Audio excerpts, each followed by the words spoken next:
Para vocês que governadores brasileiros se reuniram hoje virtualmente com o secretário americano John Kerry, que cuida ali das questões relacionadas ao clima no governo de Joe Biden. Um dos que estavam lá foi o governador do Maranhão, Flávio Dino, que está aqui com a gente agora. Governador, boa noite, bem-vindo de volta ao Expresso CNN. Mona Lisa falando, o senhor me ouve bem?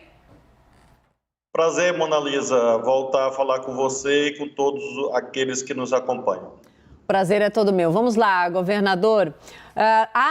Olha só quem apareceu ali no quadradinho comigo. Lorival Santana, o nosso analista de internacional, também participa comigo da entrevista. Lorival, meu querido, chegou agora. Boa noite, muito bem-vindo. Bom, governador, vamos lá. Os governadores representaram, as suas regiões e o senhor representou o consórcio Amazônia. O que foi discutido sobre essa região tão importante para o planeta? Aliás, eu estava olhando os tweets do senhor. O senhor disse que apresentou ali o plano de recuperação verde. Podemos começar por aí, governador? Foi uma reunião importante em que as regiões brasileiras apresentaram as suas prioridades, uma vez que o presidente Joe Biden resolveu adotar como parâmetro das suas relações internacionais o tema das mudanças climáticas. A Amazônia é a principal provedora de serviços ambientais e ecossistêmicos para assegurar a segurança climática ao mundo. E por isso, os 9 estados da Amazônia apresentaram este plano, Mona Lisa, que é o Plano de Recuperação Verde, em torno de 4 eixos, uma estratégia de transição para a economia verde, a fim de que tenhamos um paradigma concreto que leve em conta o território, a floresta em pé, mas, sobretudo, com muito realce, os 30 milhões de cidadãos e cidadãs que moram na Amazônia e que precisam ter a contraprestação em razão dos serviços prestados em favor do meio ambiente. Sim, Lorival, por favor, chega na conversa, Lorival. Boa noite.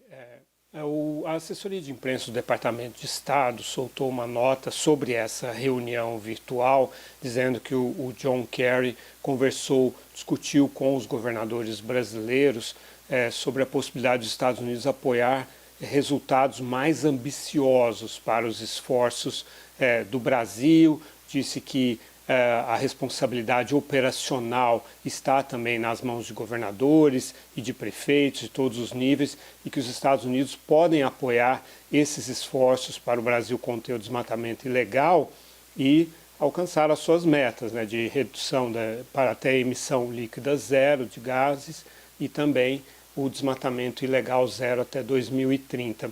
Agora, quando ele fala em resultados mais ambiciosos, ele demonstrou uma expectativa dos Estados Unidos de que o Brasil melhore as suas metas na conferência de novembro em Glasgow, governador?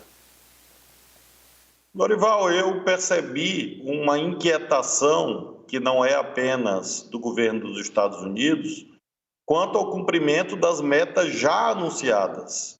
Eu acho que a principal ambição que hoje a comunidade internacional reivindica é a certeza de ações concretas para que nós tenhamos, sim, um caminho seguro a fim de que haja essa redução dos gases, da emissão de gases de efeito estufa. O secretário John Kerry chegou explicitamente a colocar em dúvida, claro que com muito cuidado, como você sabe, com muita fidelidade aos cânones da diplomacia, no que se refere a este segundo semestre de 2021. Então, eu penso que nós temos este desafio de garantir que nós façamos ainda mais aquilo que nos cabe, porque já fazemos em larga medida, e frisei isso, inclusive, na reunião, e que consigamos alavancar os investimentos públicos e privados a fim de que haja as condições socioeconômicas para que haja efetivamente esta superação do desmatamento e das queimadas ilegais. Sempre lembrando, a Amazônia não é um problema apenas de polícia, de fiscalização, mas também uma temática, sobretudo, de políticas públicas. Sem dúvida. Governador, o Sidney Rezende também participa da entrevista. Sidney, por favor. Governador, boa noite. Eu acho que o mais importante é dizer o seguinte: há 2 bilhões de anos temos a mesma quantidade de água no planeta, mas há um problema de gestão e gerenciamento. No caso brasileiro, lançamento de lixo, esgoto, desmatamento, destruição de mananciais. Quando é que o senhor acha que isso pode estancar e termos uma relação mais racional e menos destrutiva? Sidney, é fundamental que haja esta compreensão por parte do mundo inteiro quanto à finitude dos recursos naturais e que, por isso mesmo, quanto à inviabilidade do consumismo desvairado. É esta relação predatória que está posta em xeque pelas mudanças climáticas e pelos desafios. No caso brasileiro, nós temos êxitos. Nós temos desde avanços no que se refere mesmo ao agroagricultura, nós temos todas as populações tradicionais, as terras indígenas, quilombolas, os ribeirinhos. Nós temos, de um modo geral, indicadores sim preocupantes, mas temos uma cobertura florestal ainda bastante extensa. Creio, portanto, que no caso do Brasil, nós estamos no meio do caminho. Como subir uma montanha, a primeira metade costuma ser mais fácil do que a segunda metade. Eu acho que nós estamos exatamente no limiar desse desafio ao mundo, não é só ao Brasil, e por isso mesmo temos que intensificar as parcerias público-privadas, e esse envolvimento dos estados, das esferas locais, é decisivo, uma vez que o Brasil é muito grande e atravessamos dificuldades notórias, óbvias, no que se refere às opções, neste momento, do governo federal. Governador, agora a pergunta é da Renata Agostini. Chega, Renata. Olá, governador, boa noite. Os governadores e o senhor no grupo, atuando basicamente num vácuo de representação nesse tema e em fóruns internacionais do governo federal, que enfrenta um problema de imagem nessa área. Gostaria de saber se nessa conversa de hoje com o Kerry houve esse debate específico sobre os problemas do governo federal, menção, por exemplo, ao novo ministro do Meio Ambiente, e se o senhor especificamente enxerga nesse novo ministro uma possibilidade de mudança nessa área. Renata, o novo ministro fez um gesto positivo ao participar do lançamento do Plano de Recuperação Verde da Amazônia, promovido pelos 9 governadores. Nós estamos na expectativa de uma agenda conjunta sobre a COP em Glasgow, uma vez que precisamos alinhar as posições, uma vez que cabe ao governo federal a representação oficial do Brasil, mas não há dúvida que os entes subnacionais têm também a sua voz e a sua relevância. Não houve um debate, evidentemente, sobre assuntos de política interna nesta reunião com o secretário John Kerry, mas nós percebemos muito claramente que há um déficit de credibilidade do governo federal por conta das suas opções extremistas num passado recente. E por isso mesmo creio que os estados têm um papel importante de contraste, não de substituição, mas de contraste, para mostrar que há um sério compromisso, como de fato há no setor privado, no setor público, visando ao cumprimento dos 2 marcos jurídicos internacionais de enorme importância, a Convenção sobre Mudanças Climáticas e, de outro lado, a Convenção sobre Diversidade Biológica.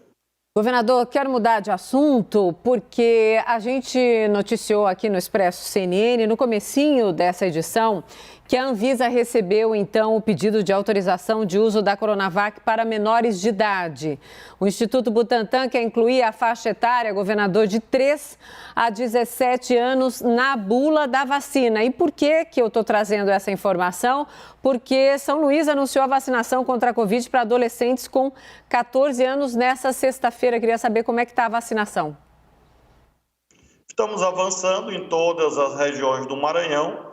No caso da ilha, que concentra 4 municípios, entre os quais a nossa capital, há uma evolução mais acelerada em razão daquele evento do navio da cepa indiana, e não há até aqui qualquer evento adverso. Creio que essa é uma tendência nacional de evolução da vacinação, mesmo que com atraso, e por isso mesmo nós estamos vendo indicadores declinantes. Creio que a Anvisa deve caminhar nessa direção e nós precisamos disto, uma vez que temos ainda um cenário muito nebuloso, mas sem dúvida a vacinação é o caminho principal para a superação da pandemia. Sim, com adesão, é isso que eu gostaria de saber. Tem uma adesão grande porque os adolescentes têm que ir com os seus responsáveis, né, e a documentação. Qual é o retorno que o senhor tem dessa adesão? Ela é uma adesão tão comemorada quanto todos nós no momento em que a gente recebeu aqui a vacina no braço, governador? É uma participação importante, não é universal, nós temos ainda pessoas em dúvida, mas há sim uma alta adesão e creio que esse convencimento é progressivo e essas novas faixas etárias devem sim se incorporar, porque é um processo coletivo, às vezes os pais, as mães têm ainda alguma dúvida, mas com o retorno das aulas presenciais agora, já na próxima semana, creio que essa adesão deve se ampliar. Sem dúvida. Meu filho adolescente falou que quer ir para São Luís para tomar vacina logo. Acabou de dizer isso tem alguns dias. Lorival Santana, querido, antes de encerrar a entrevista, você tem algo a complementar? Eu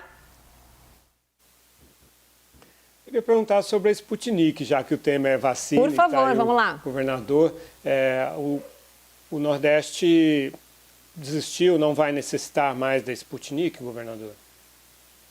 Nós estamos ainda lidando com um cenário de indefinições, uma vez que nós ficamos no meio do caminho. A Anvisa autorizou, mas com 28 exigências. Essas exigências implicavam, inclusive, custos adicionais e novas etapas de teste, inclusive com a contratação de institutos para acompanhamento dessas etapas.